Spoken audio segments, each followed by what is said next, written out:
तो आज हम पूना में रह रहे हैं तो पूना का मेडिकल इन्फ्लेशन या मेडिकल कॉस्ट कुछ अलग रहेंगे और हो सकता है मुंबई के अलग रहेंगे। तो जब हम हेल्थ इंश्योरेंस कंपनी कोई भी प्रोवाइडर चूज़ करते हैं तो सिर्फ प्रीमियम देखना ज़रूरी नहीं, तो उनके क्लेम सेटलमेंट रेशो, एक्सपीरियंस भी देखना ज़रूरी है। तो मुझे ये प्री एग्जिस्टिंग डिसीजेस में ये कैटेगरी में अगर मैं जाऊँगा तो वहाँ से दिक्कत होगी, क्योंकि around 35 to 40 you should definitely have your own cover. Basically, we should understand that insurance is different and investment is different. Yes, see actually GST हो ना हो लोगों ने इंश्योरेंस लेना ज़रूरी है। तो going online directly through companies portal without agent और going online through agents, online agents या platforms, in both the cases families need to be aware that they have to do all these procedures properly. तो पहले 20 लाख जब खत्म हो गए पहली main policy के, उसी के बाद ये पॉलिसी काम में आएगी। सी इंश्योरेंस इज रिस्क प्रोटेक्शन, वो लाइफ में कभी भी आ सकता है। अगर इंश्योरेंस से भी हमें रिटर्न पाने की अगर चाहत होने लगी तो हमारा फाइनेंशियल प्लानिंग ही गलत है। Right right right.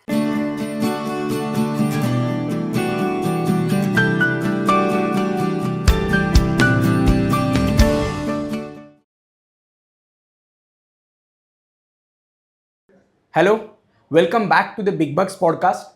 It is often said that our middle class is one hospital bill away from the poverty.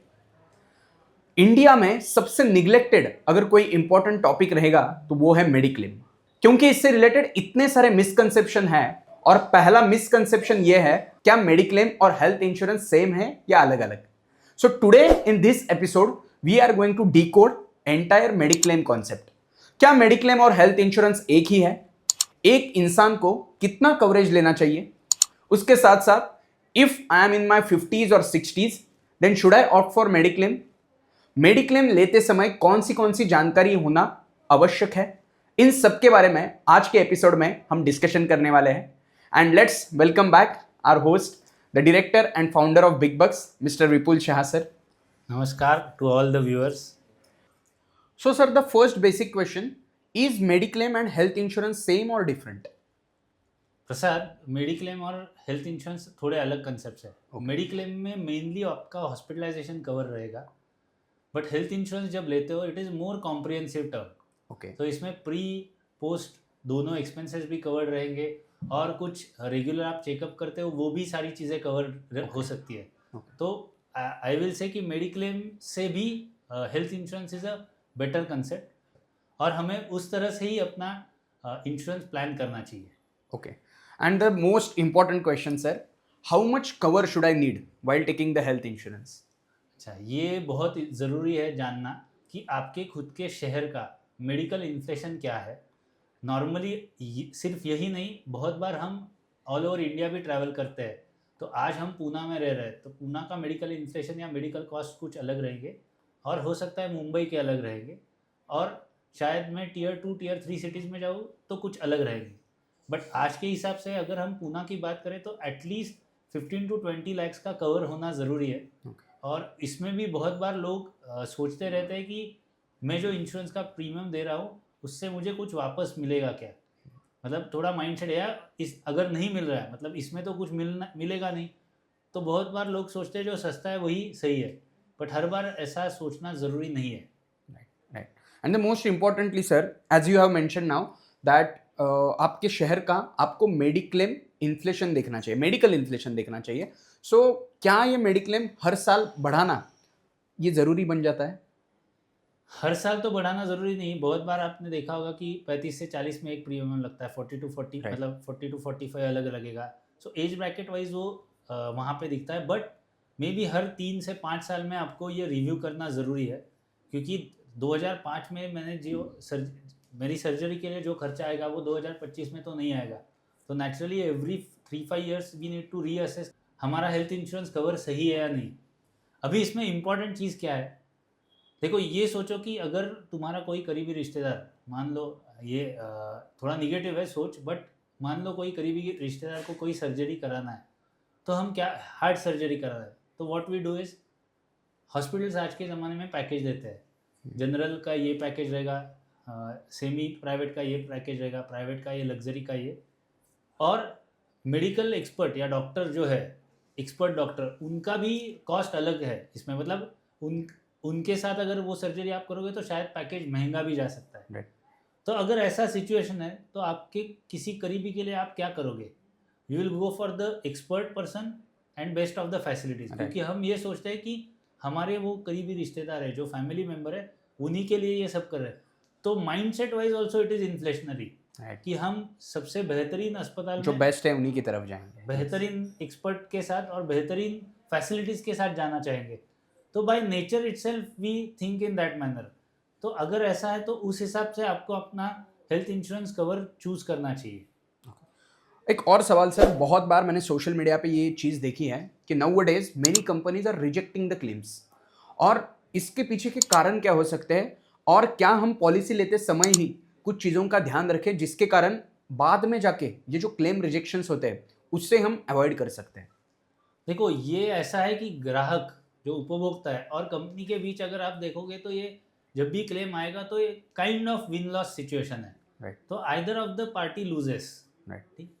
तो बहुत बार क्या होता है, अगर हमारे प्री एग्जिस्टिंग डिसीजेस या हिस्ट्री हमने सही ढंग से डिस्क्लोज नहीं की होगी, फॉर या- एग्जाम्पल, या फिर स्मोकिंग हैबिट्स या फिर ड्रिंकिंग हैबिट्स, इसके बारे में तो कोई भी चीज़ अगर हम इंश्योरेंस कंपनी से छुपाते हैं या गलती से ओमिट करते हैं, सी देयर में भी एरर ऑफ ओमिशन ऑल्सो कि Right. हमने अच्छी तरह से डिक्लेयर नहीं किया, तो इसके लिए शायद आपका कोई मेडिकल मतलब मेडिक्लेम एक्सपर्ट या एजेंट है बीच में, वो आपको सपोर्ट कर सकता है, या आप खुद भी पूरा पढ़ लोगे डॉक्यूमेंट अच्छे से और सारे डिस्क्लोजर अप्रोप्रिएटली दोगे। और जब आपका इंश्योरेंस मतलब पॉलिसी डॉक्यूमेंट आप ढंग से पढ़ोगे या एप्लीकेशन फॉर्म पूरी तरह से भरोगे, तो क्लेम रिजेक्ट होने के चांसेस कम हो जाएंगे, क्योंकि उस टाइम आपको पता होगा कि आपने सारी चीज़ें सही से डिस्क्लोज की है विथ एवरीथिंग प्रॉपरली मेंशन्ड। दूसरी इंपॉर्टेंट चीज़, आपको ये भी पता होगा कि कौन सी चीज़ें इस पॉलिसी में कवर हो रही है या नहीं हो रही है। That is the most important part, I think. हाँ, बट इसके बावजूद कभी कभी ग्रे एरियाज रहेंगे, क्योंकि हर एक चीज़ डॉक्यूमेंट में मेंशन नहीं की जा सकती। तो ऐसे माहौल में बहुत बार क्लेम्स के बारे में डिस्प्यूट होता है। बट अगर अच्छी तरह से आप डॉक्यूमेंटेशन करो, प्रॉपर एविडेंसेस प्रोवाइड करो, तो हमेशा हेल्थ इंश्योरेंस कंपनीज आपका क्लेम सेटल करेगी। वो उनका बिजनेस है कि, और उनकी विश्वासार्हता भी उसी में है कि उन पर लोग ट्रस्ट तभी करेंगे कि सही ढंग से आया हुआ क्लेम वो प्रॉपरली सेटल करें। तो जब हम हेल्थ इंश्योरेंस कंपनी कोई भी प्रोवाइडर चूज़ करते हैं तो सिर्फ प्रीमियम देखना ज़रूरी नहीं, तो उनके क्लेम सेटलमेंट रेशो, एक्सपीरियंस भी देखना ज़रूरी है। और दूसरी ये चीज़ हमें ध्यान में रखनी है कि शायद पूरा का पूरा क्लेम कभी सेटल ना हो, क्योंकि बहुत सारी चीज़ें हैं, जैसे डिस्पोजेबल्स है या बहुत सारे राइडर्स होते हैं, बहुत सारी चीज़ें होते हैं जो हमेशा कवर नहीं होती, एडमिनिस्ट्रेटिव चार्जेस है। तो बहुत बार इस पर भी लोगों का थोड़ा डिस्प्यूट होता है कंपनी के साथ। तो ये जानना बहुत ज़रूरी है कि कुछ चीज़ें इंश्योरेंस में कभी भी कवर नहीं होती है। अगर कोई अच्छी मेडिक्लेम कंपनी है तो वो कितना % तक का क्लेम आपको रिफंड करती हैं? तो ये ऐसा है कि कभी कभी कॉर्पोरेट इंश्योरेंसेस, अगर कॉर्पोरेट कंपनीज के थ्रू, मतलब आपका किसी, आप कहीं पे एम्प्लॉयड हो और वहाँ पे corporate, that was my one of the question as well sir, कि बहुत बार लोग ऐसा कहते हैं कि मेरा ऑलरेडी कंपनी ने लेके रखा है, I am covered under the group insurance policy, so should I need to consider taking another policy separate? So ये दोनों चीज़ें हम एड्रेस करेंगे। तो सबसे पहली चीज़ है कि क्लेम सेटल, बहुत बार कॉर्पोरेट इंश्योरेंसेस से क्लेम सेटल अच्छा होता है, क्योंकि वो कंपनी एज अ होल के लिए पॉलिसी है, तो उन इंश्योरेंस कंपनी के लिए भी सर्विस देना ज़रूरी है, because that is a bigger client, या आप बोल सकते हो होलसेल बिजनेस है उनके लिए। एट द सेम टाइम वहाँ के जो ब्रैकेट्स है वो भी कम होते हैं, 2 लाख, 3 लाख या 5 लाख, बहुत बड़ा क्लेम आने की संभावनाएं कम है। जो हम अभी सोच रहे हैं कि कॉर्पोरेट का क्लेम सेटलमेंट, वैसे भी अगर देखा जाए जो बड़ी कंपनियां, उनका क्लेम सेटलमेंट रेशो अवेलेबल है। पब्लिक सेक्टर कंपनीज का क्लेम सेटलमेंट रेशो काफ़ी अच्छा भी है। तो ये भी एक चीज़ें देखनी ज़रूरी है, शायद उनके प्रीमियम भी ज़्यादा होंगे। बट अगर जब इंडिविजुअल ये सोचता है कि मेरी ऑलरेडी कंपनी के साथ पॉलिसी है, तो मैं नई खरीदूँ या ना खरीदूँ, तो इसके लिए 2-3 चीज़ें ध्यान में रखना ज़रूरी है। पहली चीज़, कंपनी के साथ वाला इंश्योरेंस शायद पर्याप्त ना हो, वो शायद 2 लाख या 3 लाख हो, जबकि अभी पूना में 20 लाख तक का इंश्योरेंस होना ज़रूरी है, 15 से 20 lakh at least. Secondly, family floater है फॉर एग्जांपल, तो कवर वापस री इंस्टेट हो रहा है या नहीं हो रहा है, every family member is covered और नॉट कवर्ड। बिकॉज मैं हमेशा बोलता हूँ, अगर मान लो मेरा फैमिली फ्लोटर कवर है और कहीं पे फैमिली को एक्सीडेंट हुआ तो क्या कर सकता है, क्योंकि एंड किसको mostly I affect think in करेगा? केस ऑफ कॉर्पोरेट मेरे ख्याल से जो एम्प्लॉय है उसका अकेले का कवरेज उसमें कवर रहता है. आई डोंट थिंक कि पूरा फैमिली का कवरेज उसमें नहीं, रहेगा. वहाँ पे फैमिली कवर है, अच्छा, उसमें it is available. आपके पेरेंट्स को भी कवर मिल सकता है, but you Okay. Have to diligently read the terms and conditions and go for it. Okay. But the most important thing is, बहुत बार आप जॉब स्विच करते हो, Right. तभी भी ये चीज़ें आ सकती है. दूसरी चीज़ ऐसी है, प्री एग्जिस्टिंग डिसीजेस. सो मान लो कोई आदमी अगर 40s क्रॉस करता है तो नॉर्मली बहुत सारी मेडिकल कंडीशंस आती है. आजकल लाइफस्टाइल की वजह से भी बहुत सारे बीमारियां आ रही है. तो अगर आप देखोगे तो मैंने कोई पर्सनल इंश्योरेंस नहीं लिया है, और अगर 40s के बाद या let's say at the age of 50 I decide to have my own cover, तो शायद कंपनी का 2-3 लाख का ही कवर है, बट मेरे कवर को यहाँ से आगे 3 या 4 साल का प्री एग्जिस्टिंग डिसीजेस का जो चैलेंज आएगा, क्योंकि अगले 2-3 साल में या कोई चीज़ में, क्योंकि मुझे बाद में डिस्कवर हुआ है, लेट्स से डायबिटीज़ डिस्कवर हुआ है, कोई और इशू है, तो मुझे ये प्री एग्जिस्टिंग डिसीजेस में, ये कैटेगरी में अगर मैं जाऊंगा तो वहाँ से दिक्कत होगी, क्योंकि वो टाइम जो स्पैन है मेरे लिए जो ज़रूरी है, और वहाँ से एलिमेंट्स ज़्यादा होने के चांसेस है, तो वो अच्छी तरह से कवर नहीं होता. तो इसीलिए खुद का इंश्योरेंस लेना बहुत ही ज़रूरी है, और वो at least I will say around 35 to 40 you should definitely have your own cover with a very high sum assured. Right. और मेरे ख्याल से जैसा आपने अभी एग्जांपल दिया, अगर 50s में मैं खुद का इंश्योरेंस लेने जाऊंगा तो I think the premiums would be too high as well. Yes, but ऐसा है कि even if you buy it in 30s, धीरे धीरे मेडिकल इन्फ्लेशन के हिसाब से 50s में आपने लिया तो भी सेम मतलब किसी बंदे ने नई पॉलिसी ली और आपकी एग्जिस्टिंग पॉलिसी के प्रीमियम्स सिमिलर रहेंगे. ये टर्म इंश्योरेंस जैसा नहीं है जहाँ पे आपका प्रीमियम कांस्टेंट रहता है through out the term. Mediclaim में ये इंश्योरेंस हमेशा आपके एज के हिसाब से, overall risk cover in the society, उस हिसाब से इंश्योरेंस प्रीमियम बढ़ते ही रहते हैं. स्पेशली पोस्ट कोविड आपने देखा होगा तो बहुत सारा इन्फ्लेशन आया है. राइट. तो मैं चाहूँगा अगर आपको अच्छी तरह से पॉलिसी पोर्टफोलियो बनाना है इंश्योरेंस में, तो पहली चीज़ है खुद का कवर तो होना बहुत ही ज़रूरी है. दूसरी चीज़, वो 15 से 20 लाख होना चाहिए एटलीस्ट पूना जैसी सिटी में. Every 3 to 5 years you should reassess your cover. Every member from the family should also be covered. ये चीज़ें ध्यान में रखना ज़रूरी है. Okay. So sir, coming towards the next question and which is the most practical question. बहुत बार लोग मिलते हैं और कहते हैं कि सर मैं 25 साल से प्रीमियम पे कर रहा हूँ, मुझे आज तक कुछ नहीं हुआ. वही पैसा अगर मैंने कहीं और इन्वेस्ट किया रहता तो हो सकता है मेरा बहुत अच्छा पोर्टफोलियो बना रहता.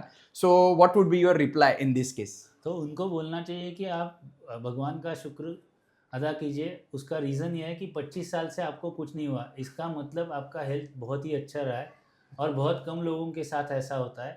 तो पहले तो ये चीज़ है कि उनको खुद पर, मतलब उस हिसाब से उनको खुद को लकी समझना चाहिए, मैं सोचूंगा.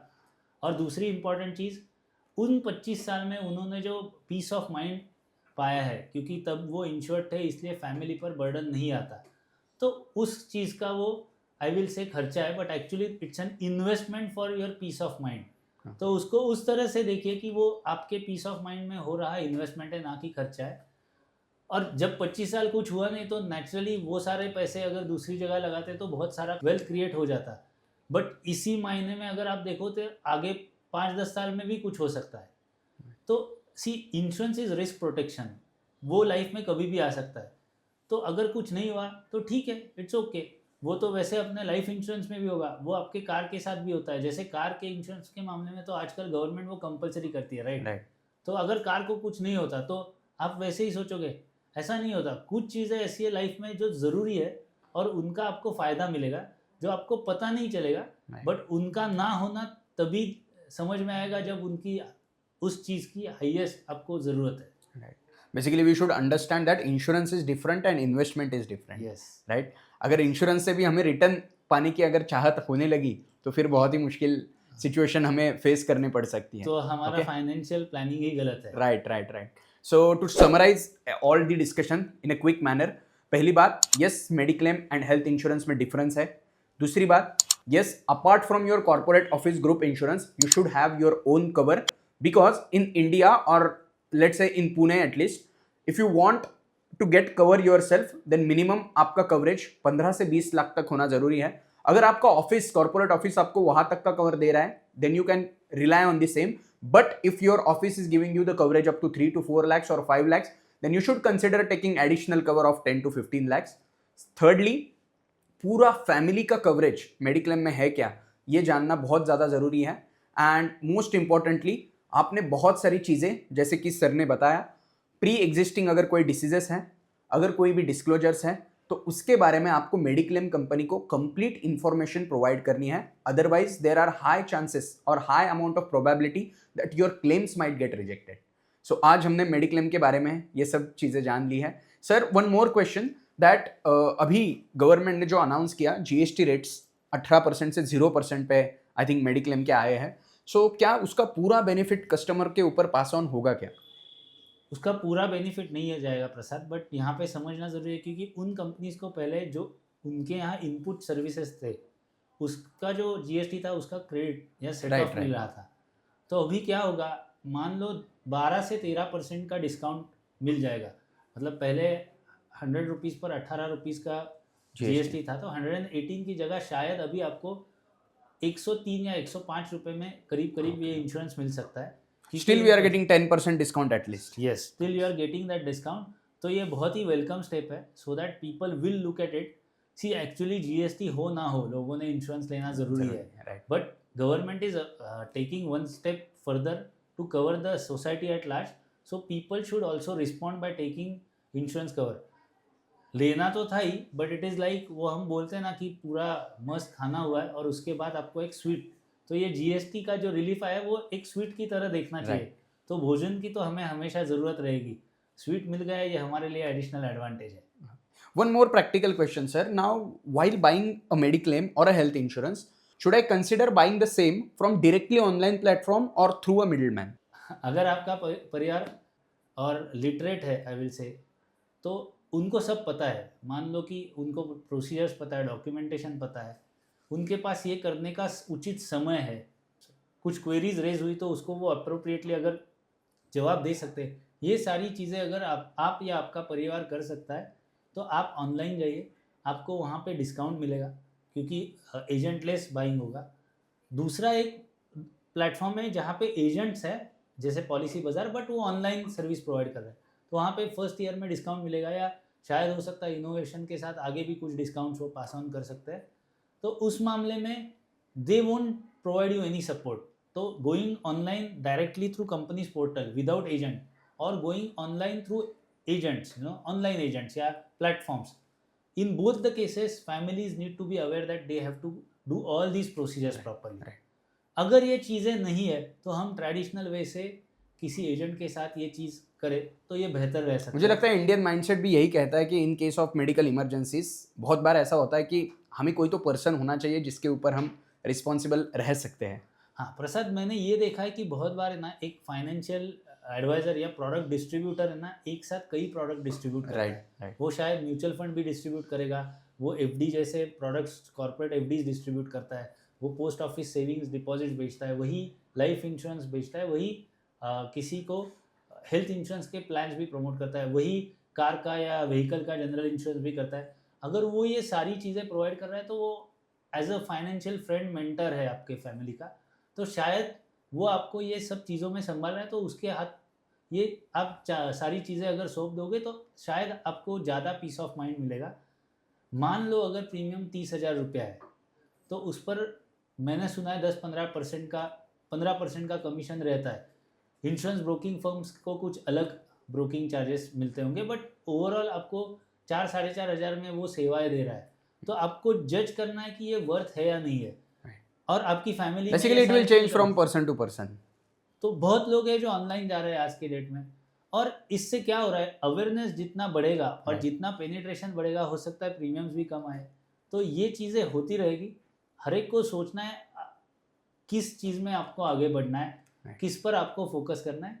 आप खुद से तो बहुत सारी चीज़ें करते हो, बट बहुत बार ऐसा होता है कि वो अगर किसी एक्सपर्ट ने कर लिया आपके लिए तो वो बेटर रहता है. वन मोर क्वेश्चन सर, हमने बहुत बार सुना है कुछ टेक्निकल टर्म्स जैसे कि टॉपअप, सुपर टॉपअप, तो can you throw some light on this? मान लो प्रसाद कि मैंने 20 लाख का इंश्योरेंस कवरेज लिया है और मुझे लग रहा है कि कोई एलिमेंट में मुझे और 10-15 लाख या 30 लाख का एक्स्ट्रा कवर लेना चाहिए, तो ऐसे केस में मैं टॉपअप पॉलिसी खरीद सकता हूँ जिसका प्रीमियम कम लगेगा। उसके फीचर्स क्या होते हैं, तो ये टॉपअप है, तो पहले 20 लाख जब ख़त्म हो गए पहली मेन पॉलिसी के, उसी के बाद ये पॉलिसी काम में आएगी। और ये मैं अलग अलग कंपनीज़ के साथ भी खरीद सकता हूँ। तो इसके लिए मैं हमेशा सोचता हूँ कि लोगों को बताता हूँ आपको अफोर्डेबल नहीं है बट फिर भी करना चाहते हो तो बेसिक प्लस टॉपअप का कॉम्बिनेशन यूज़ कर सकते हो फॉर हायर कवरेज। ऑब्वियसली उसके कुछ लिमिटेशंस रहेंगे। Having a full fledge policy is always advisable, क्योंकि फिर दो कंपनियों में डिस्प्यूट भी हो सकता है कि प्रॉपर कवरेज मतलब प्रॉपर सेटलमेंट हुआ या नहीं हुआ, तो उस हिसाब से आपको ये देखना चाहिए। और जो सुपर टॉपअप पॉलिसी है उसमें ऐसा कहा जाता है कि उसमें बेसिक डिडक्शन अवेलेबल है। तो इसका मतलब क्या है, मान लो मैंने 10 लाख रुपए की पॉलिसी ली और उसमें 2 लाख का बेसिक खर्चा मैं बेयर करूँगा, ऐसे एज्यूम किया, तो वहाँ पे रहेगा कि 2 लाख रुपए तक का जो खर्चा है उसमें कोई कंट्रीब्यूशन नहीं मिलेगा। और अगर मेरा हॉस्पिटलाइजेशन का खर्चा 4 लाख हुआ तो पहले 2 लाख मैं बेयर करूँगा और उसके आगे ये सुपर टॉपअप पॉलिसी काम में आती है। तो बहुत बार लोग इस पॉलिसी के कॉम्बिनेशन से भी अपना इंश्योरेंस का, हेल्थ इंश्योरेंस का पोर्टफोलियो बनाते हैं। और ये पॉलिसीज डेफिनेटली बाज़ार में आई इसीलिए कि कस्टमर्स को इसका बेनिफिट मिले और थोड़ा कॉम्बिनेशन करके थोड़ा कम कॉस्ट में उनको ज़्यादा कवरेज मिलने की संभावना है। ओके सर, अगर मुझे कुछ स्पेसिफिक मेडिक्लेम परचेस करना है तो मैंने कौन सी companies, while analysing the company, मैंने कौन से फैक्टर्स देखने चाहिए कि मतलब आपने जैसे कहा अभी क्लेम सेटलमेंट रेशो, तो ऐसे कोई और रेशोज है क्या या फिर ऐसे कोई और फैक्टर्स है क्या जो मैंने कंसिडर करने चाहिए बिफोर परचेसिंग द मेडिक्लेम? सबसे पहली चीज़ है इसके प्रीमियम क्या है, फीचर्स क्या है। हर एक इंश्योरेंस पॉलिसी एक प्रोडक्ट है, हर एक कंपनी द्वारा दिया गया है, तो बहुत बार उनमें बहुत सारे इसमें वो लोग थोड़े एडिशनल फीचर्स देते हैं या किसी पॉलिसी में कम हो गए, तो एप्पल टू एप्पल कंपैरिजन मिलेगा ऐसे नहीं होगा। बट इसमें मैं कहना चाहूँगा ज़रूर कि आप आपके फैमिली डॉक्टर्स को या हेल्थ एक्सपर्ट को कंसल्ट कीजिए। Financial expert is one thing, reason भी उसको अगर ये पॉलिसी आप ढंग से दिखाओगे और बताओगे कि ये उसके फीचर्स है, तो आपका फैमिली डॉक्टर आपकी फैमिली हिस्ट्री भी जानता है, तो हो सकता है वो आपको अच्छे इनपुट्स दे कि आगे जाके आपके फैमिली मेंबर्स की हिस्ट्री के ऊपर से वो बता सके कि आप भी किसी और चीज़ों के लिए प्रोन हो सकते हो। ज़रूरी नहीं कि आपको वो आज एलिमेंट है, बट अगर वो आप उस चीज़ के लिए ससेप्टिबल हो, आपको जेनेटिकली कुछ चैलेंजेस आ रहे हैं, ये सारी चीज़ों के हिसाब से आपको वो कवर लेना थोड़ा आसान होगा। तो मैं सलाह ज़रूर दूंगा कि आप आपके फैमिली डॉक्टर को भी ये पॉलिसी दिखाएं। तो प्रीमियम एक हुआ, कंसल्टिंग अ हेल्थ एक्सपर्ट दूसरी चीज़ है, थर्ड चीज़ है क्लेम सेटलमेंट है, fourth features of the policy, and fifth I will say कि कॉम्बिनेशंस क्या बना सकते हो इसमें, टॉपअप सुपर टॉपअप के साथ भी क्या कर सकते हो। ये सारी चीज़ें अगर आप देखोगे तो शायद आप उसमें सही डिसीजन ले सकते हो। और ये सारी चीज़ें करना आपके लिए मुश्किल हो सकता है, तो ये चीज़ें आप किसी एक्सपर्ट को आउटसोर्स कर सकते हैं। Okay, one more personal question sir. Let's say मैंने मेडिक्लेम हेल्थ इंश्योरेंस लिया हुआ है, but let's say I am belong to a particular industry जहाँ पे मुझे बहुत बात करनी पड़ती है, so I am concern with my throat infection और माई वॉइस। और लेट्स से एक स्पोर्ट्समैन है जिसको जो फुटबॉल खेलता है तो उसके पैर उसके लिए बहुत ज़्यादा इंपॉर्टेंट है। So while taking a health insurance और mediclaim, can we have any specific ऐसे कस्टमाइजेशन कुछ हो सकता है क्या कि मेरे आवाज़ के लिए या फिर मेरे थ्रोट के लिए मुझे कुछ ज़्यादा कवरेज चाहिए, तो ऐसी कुछ चीज़ें मेडिक्लेम में अवेलेबल होती है क्या? सी इंश्योरेंस लाइफ में हर चीज़ का हो सकता है, तो इस चीज़ों का भी इंश्योरेंस होता है, बट ये बहुत ही यूनिक और रेयर पॉलिसीज़ है। मतलब इन फीचर्स को कवर कर सकते हैं, जैसे एज फुटबॉलर है उनके legs are insured. Right. Ronaldo, Messi, इनके हम फिगर्स देखते हैं कि करेक्ट, कई सारे मतलब $1 million बिलियन डॉलर्स में उनके इंश्योरेंस है। सो ये चीज़ें ज़रूरी है। और उसमें बाकी भी कई फीचर्स होंगे, शायद लॉस ऑफ इनकम भी कवर्ड होगा, बहुत सारी चीज़ें होगी, बट ऐसी policies will be rare and unique, so a lot of riders will be there, but they are over the counter. कोई इंश्योरेंस कंपनी देना चाहे तो ये दे सकती है, बट रेयर होगी ये चीज़। आई थिंक उसके लिए आपको भी उतना एक्स्ट्राऑर्डिनरी प्रूव करना पड़ेगा if you belong to that industry, if you are आप सच में उतने एक्सपर्ट हो और आपका इनकम लेवल उतना है, तो ही फिर इंश्योरेंस कंपनी कंसिडर करेगी आपको वो चीज़ के लिए इंश्योरेंस देना। बट कहीं कहीं थोड़ा हैज़ार्डस प्रोफेशंस है, या मिलिट्री प्रोफेशनल्स है Right. तो उनके लिए अलग से टर्म इंश्योरेंस या चीज़ें होती है इंश्योरेंस, तो हेल्थ इंश्योरेंस में भी ऐसे फीचर्स हो सकते हैं कि कहीं कहीं पे ये चीज़ें कॉम्प्रिहेंसिवली कवर करने की वो कोशिश करें। Okay, thank you so much sir. आज हमने जाना मेडिक्लेम के बारे में बहुत सारे फैक्टर्स। हो सकता है आपके दिल में अभी भी कई सारे डाउट्स हो, so please feel free to ask your doubts in the comment box and keep watching our channel. If you have any doubts please ask them in the comment box. Thank you so much.